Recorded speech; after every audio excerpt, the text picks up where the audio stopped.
La première étape, c'est de nous appeler pour qu'on puisse vous faire une soumission.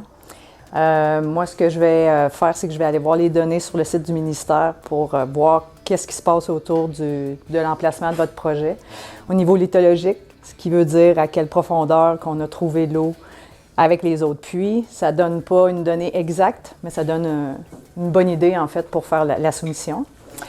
Après ça, ce qui est important, c'est d'aller chercher un permis. Si vous acceptez la soumission et que tout va bien, c'est qu'il faut aller chercher un permis auprès de votre municipalité.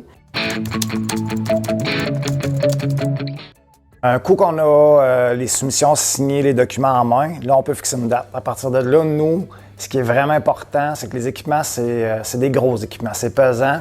Donc, le terrain doit être solide. On doit avoir de la place pour pouvoir rentrer sur le terrain.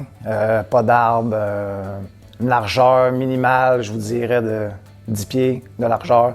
Ensuite de ça, le fond de terrain doit être très solide. Il y a des limites de terrain à respecter.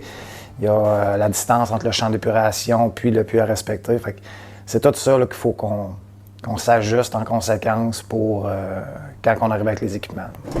N'oubliez pas que chez GDMC, on vous garantit un service de qualité.